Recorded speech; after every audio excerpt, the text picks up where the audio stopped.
Halo Sobat Tekno, gimana kabarnya? Balik lagi sama gua, Oik Yusuf dari Kompas Tekno. Kali ini kita akan ngebahas satu HP terbaru dari Poco yang sebenarnya nggak baru-baru banget sih, karena sudah diperkenalkan secara internasional pada April lalu, tapi baru mulai masuk ke Indonesia pada Juli kemarin.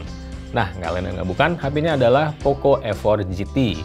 HP ini merupakan HP gaming ya dari Poco, dan karena itu juga dibekali dengan sejumlah fitur khusus untuk gaming, seperti misalnya pop-up triggers di bagian samping perangkat. Nah, nanti kita akan lihat seperti apa kemampuan dari Poco F4 GT ini, terutama dalam menjalankan game. Oke, jadi ini adalah HP-nya Poco F4 GT. Sebelum ini kita udah pernah bikin video unboxing dan hands-on-nya ya. Jadi kalau misalnya kalian mau lihat kelengkapan apa aja yang ada di dalam kemasan Poco F4 GT, kalian bisa langsung aja klik videonya di link di atas. Salah satu aksesori yang paling menarik di kemasannya Poco F4 GT ini menurut gua adalah charger dengan kapasitas daya sebesar 120 watt. Itu merupakan salah satu yang paling besar ya di pasaran saat ini, dan karena sudah disertakan di dalam kemasan, jadi kalian nggak perlu pusing lagi nyari charger ataupun kabelnya untuk melakukan fast charging di Poco F4 GT. Kalau soal desainnya sendiri, Poco F4 GT ini terbilang lumayan low profile ya, paling nggak yang varian warna stealth black di tangan gue ini. Sesuai dengan namanya, stealth, dia nggak terlalu menonjol meskipun tetap ada sejumlah ornamen yang bertema gaming di sini, kayak misalnya ada garis di tengah, kemudian juga ada segitiga di kanan kirinya. Ini sedikit banyak menekankan atau mengesankan bahwa ponsel ini ditujukan untuk kegiatan gaming. Dan ini adalah modul kameranya, disertai dengan LED flash yang berbentuk petir seperti ini. Kameranya ada 3 buah, terdiri dari satu kamera utama sebesar 64 megapiksel, kemudian ada kamera ultrawide 8 megapiksel, dan terakhir adalah kamera makro dengan resolusi 2 megapiksel.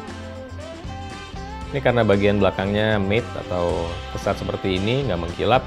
HP ini juga sekaligus jadi nggak gampang ternoda sidik jari ya di bagian bulunya. Sementara nggak terlalu kerasa licin juga di tangan ketika digenggam. Oke, beralih ke bagian depannya, layar Poco F4 GT yang menjalankan sistem operasi Android 12 berbasis MIUI 13 ini sudah menggunakan panel AMOLED dengan resolusi Full HD Plus dan refresh rate 120 Hz, serta turut dilapis kaca pelindung Gorilla Glass Victus. Meskipun sudah menggunakan AMOLED, sayangnya di layar HP ini masih belum terdapat in-display fingerprint scanner. Alih-alih di layar, fingerprint scannernya itu diletakkan di bagian samping, menyatu dengan tombol power. Selain untuk menjalankan aksi di dalam game sesuai dengan peruntukannya, pop-up triggers ini juga bisa digunakan sebagai tombol shortcut saat berada di luar game.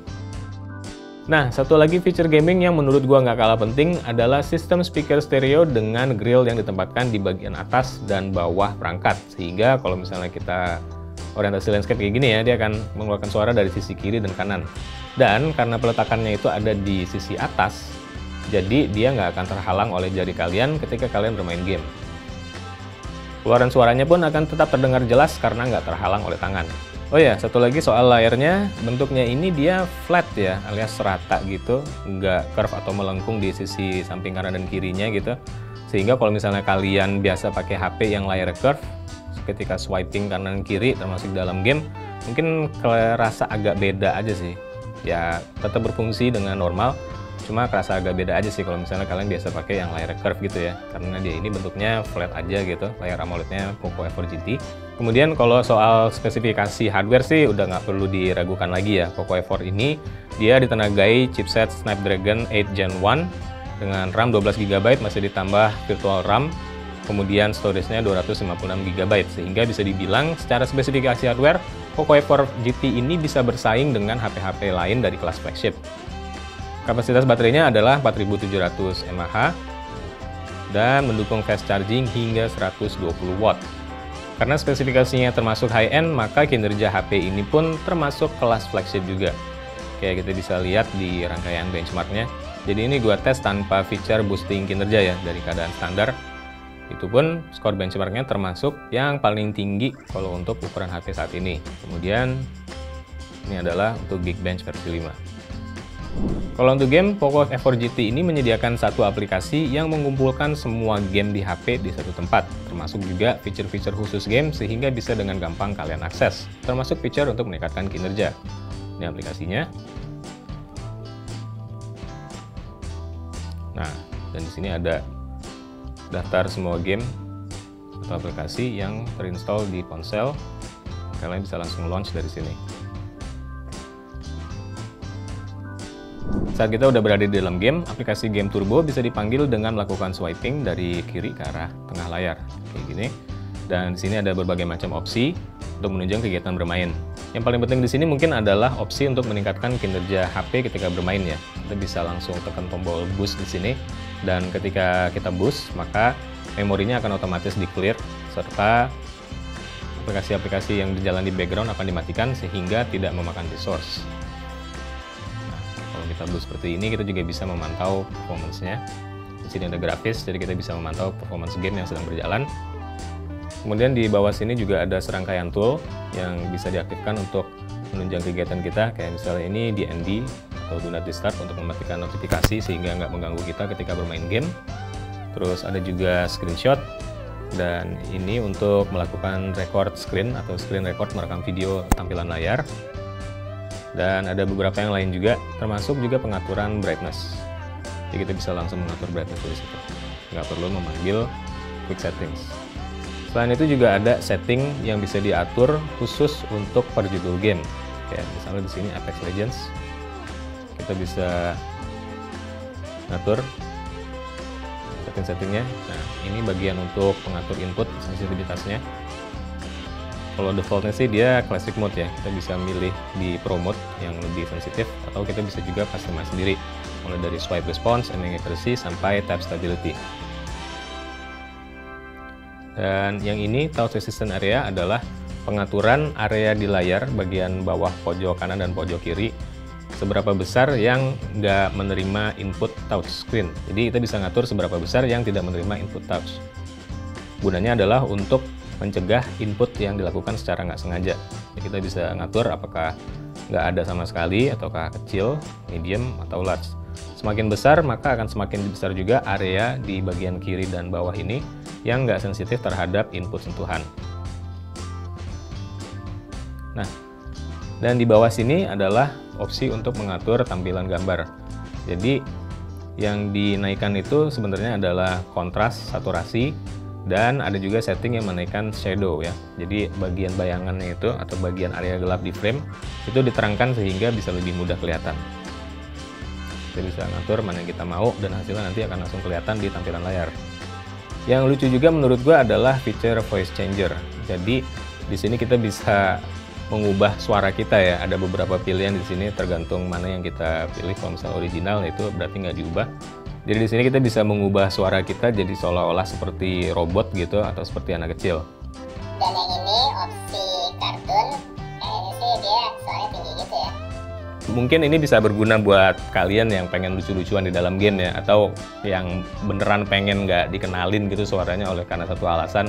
Ya bisa diubah suaranya dengan memanfaatkan voice changer tadi. Salah satu feature yang paling penting menurut gue di Game Turbo adalah opsi untuk pengaturan pop-up triggers. Jadi sebelum kalian bisa menggunakan pop-up triggers ini di dalam game, kalian harus melakukan pengaturan lebih dulu di Game Turbo ini. Opsinya ada di bagian bawah.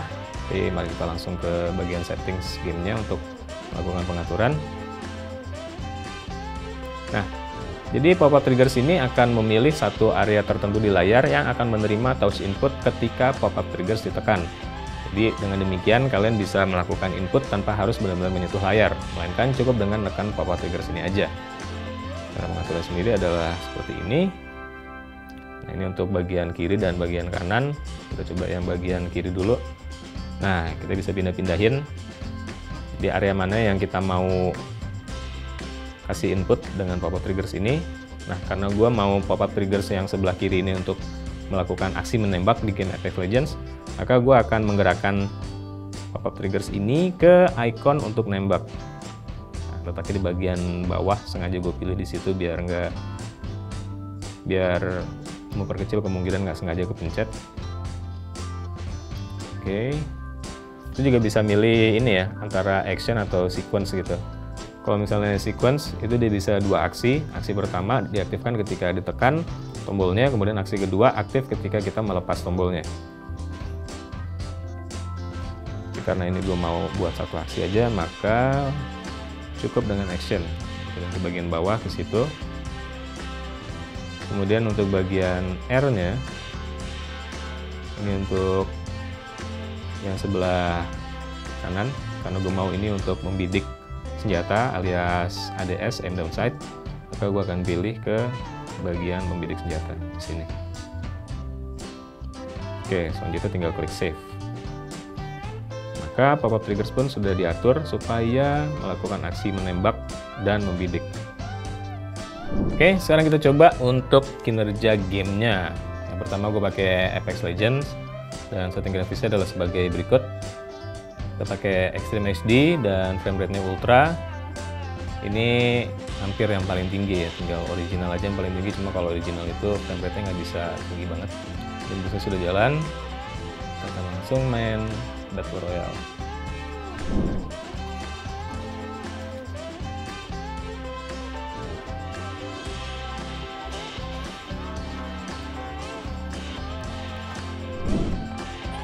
Apex Legends Mobile di setting Extreme HD dengan frame rate Ultra berjalan mulus di kisaran 60 fps setelah di boost. Kadang bisa agak turun ke kisaran 50 fps kalau lagi ada banyak aksi di layar. Tombol pop-up triggers membantu banget soalnya gue jadi bisa nembak sambil tracking. Telunjuk menekan trigger buat nembak, terus tracking musuhnya pakai jempol. Game ini time to kill-nya tinggi, jadi bergantung banget sama tracking. Pas sudah beberapa lama main, frame rate-nya jadi nggak konsisten, dan bisa turun ke kisaran 30 fps bahkan. HP-nya juga jadi panas di tangan. Ini mungkin karena pengaruh setting grafisnya yang emang tinggi ya, jadinya demanding banget ke prosesor.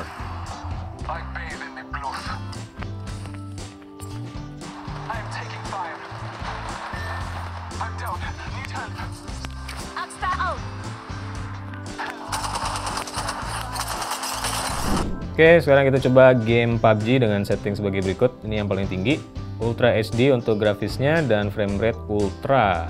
Reflection diaktifkan, enable. Langsung aja kita lihat. Dulu boost, nyala. Lagi-lagi tombol pop-up triggers kerasa berguna di PUBG Mobile. Jadi kalian yang sering main game tipe shooter kayaknya bakal cocok sama fitur ini. Frame rate-nya lebih konsisten dibandingkan Apex Legends, biarpun udah main agak lama. Kalau kita panggil game booster, kelihatan di grafik frame rate-nya bisa 60 fps, tapi realnya nggak kerasa segitu ya. Di grafik juga kelihatan pas in-game sebenarnya ada di kisaran 40-an fps aja, baru naik ke 60 pas game booster dipanggil the one swipe. Tapi ini settingnya emang paling tinggi sih, dan frame rate-nya juga bukan maksimum. Kalau di setting smooth dan extreme frame rate, fps-nya konstan di angka 60.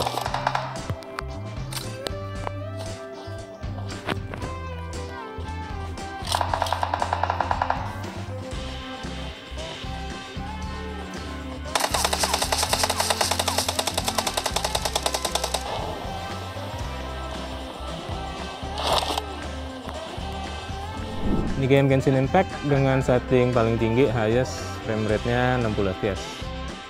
Gue sebenarnya nggak main Genshin Impact sih, tapi gue minta teman aja demoin bareng sebentar di level Spiral Abyss Stage 9, biar rame aja di layar dengan berbagai macam efek visual. Setelan grafisnya juga paling tinggi dengan setting frame rate 60 fps dan boost diaktifkan. Dari sini kelihatan bahwa Poco F4 GT bisa jalanin gamenya dengan mulus, meskipun ternyata temen gue udah lebih biasa main dengan touchscreen aja tanpa trigger.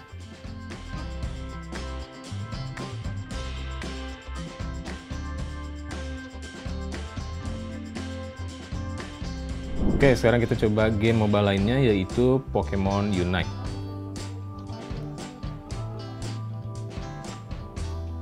Ini untuk setelan grafisnya udah maksimal ya. Grafis Pokemon Unite kayaknya enteng banget buat HP ini. Kelihatan dari gameplay yang sangat mulus dengan frame rate konstan di angka 60, biarpun di setting tertinggi dan lagi ada banyak efek visual di layar. Sayangnya kalau buat gue di game tipe MOBA ini tombol pop-up trigger jadi nggak terlalu terasa berguna. Mungkin karena emang udah biasa aja kontrolnya pakai tombol on screen.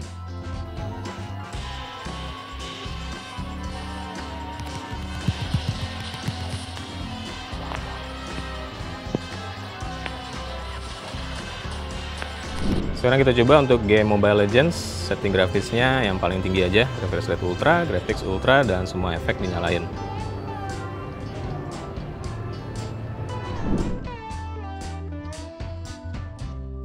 Sama kayak Pokemon Unite, grafis Mobile Legends biarpun di setting maksimal kayaknya ringan aja buat Poco F4 GT.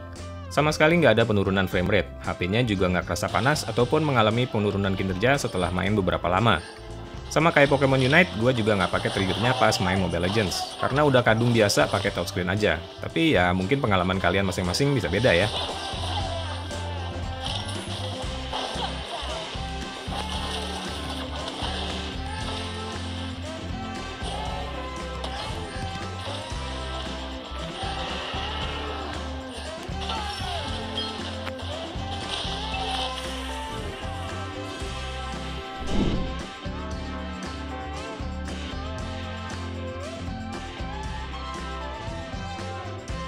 Untuk kamera belakangnya, Poco F4 bisa merekam hingga resolusi 4K 60 fps untuk kamera utama, sedangkan kamera ultrawide-nya bisa merekam hingga resolusi Full HD 60 fps juga.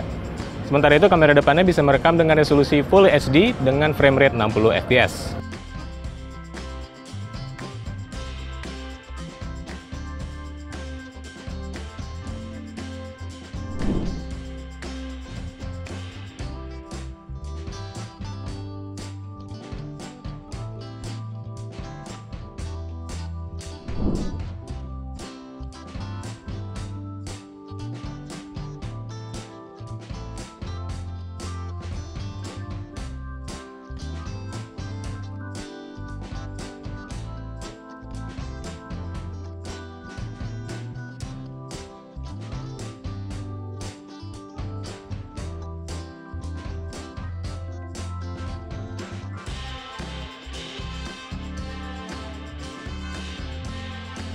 Nah, kalau dari hasil pengujian game tadi, kita bisa lihat bahwa Poco F4 GT ini punya tenaga yang cukup banget buat ngejalanin game-game masa kini. Mulai dari genre Battle Royale seperti Apex Legends maupun PUBG Mobile, MOBA seperti Pokemon Unite maupun Mobile Legends, dan online RPG seperti Genshin Impact. Kalau untuk game MOBA, biarpun kita pakai setting paling tinggi sekalipun dan lagi rame banget di layar, itu bakalan tetap lancar. Gue nggak ngalamin adanya penurunan frame sama sekali ketika bermain Mobile Legends maupun Pokemon Unite.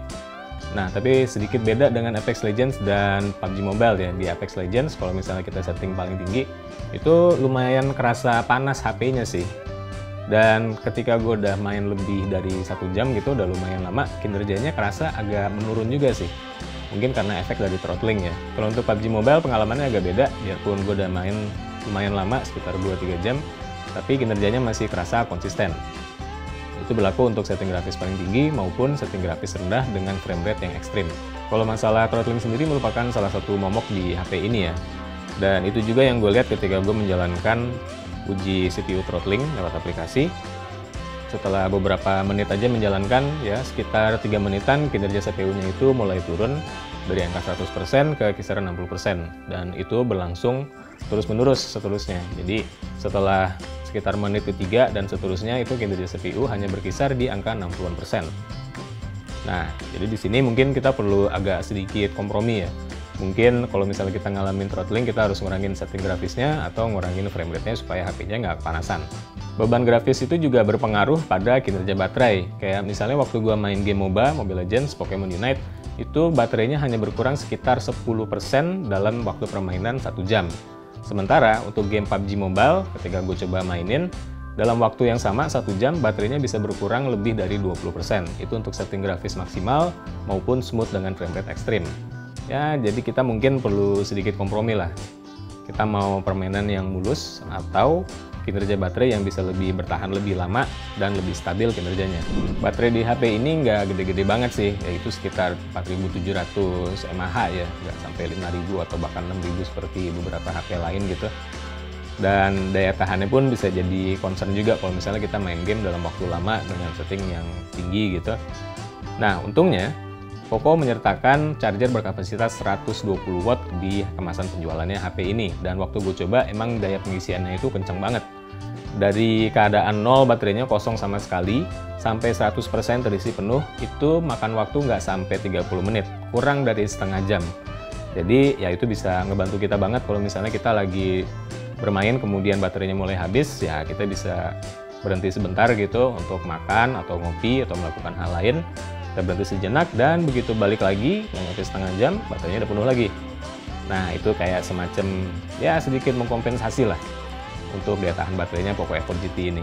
Nah, Sobat Tekno, itu tadi review kita bersama Poco F4 GT, HP gaming yang tampil menarik dengan menyajikan sejumlah fitur khusus gaming, seperti misalnya layar AMOLED speaker stereo, pop-up triggers, dan nggak lupa juga charging yang sangat kencang, bisa mengisi baterai ponsel dari 0 sampai 100% dalam waktu kurang dari setengah jam. Dengan harga sebesar 9 juta rupiah, Poco E4 GT ini bisa dibilang merupakan salah satu ponsel Snapdragon 8 Gen 1 paling terjangkau yang ada di pasaran Indonesia saat ini.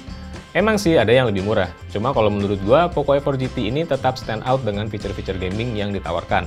Tapi ya dalam hal gaming tetap ada kekurangannya sih, kayak misalnya ponsel ini sedikit rawan kepanasan, jadi mungkin kita perlu agak ngatur setting gamenya dan durasi bermain gitu ya. Soal fitur-fitur lain di luar gaming seperti misalnya kamera, kalau menurut gua ya masih memadai lah ya. Meskipun mungkin agak mengecewakan karena konfigurasinya mirip-mirip dengan HP lain yang lebih murah, seperti misalnya Poco E4 non-GT. Tapi ya, kamera sebenarnya bukan merupakan pertimbangan utama di sebuah ponsel gaming lah ya. Kalau misalnya kalian tertarik, selain warna stealth black yang ada di tangan gue ini, Poco E4 GT juga tersedia dalam pilihan warna lain, termasuk cyber yellow dengan warna kuning khas Poco. Overall, kalau menurut gue sih, HP ini tetap layak dipertimbangkan oleh kalian yang butuh kinerja tinggi, terutama yang suka bermain game mobile. Oke, sekian dulu untuk video kali ini. Jangan lupa subscribe channel YouTube Kompas Tekno dan like juga video ini kalau kalian suka. Gue Yusuf, sampai ketemu lagi di video selanjutnya.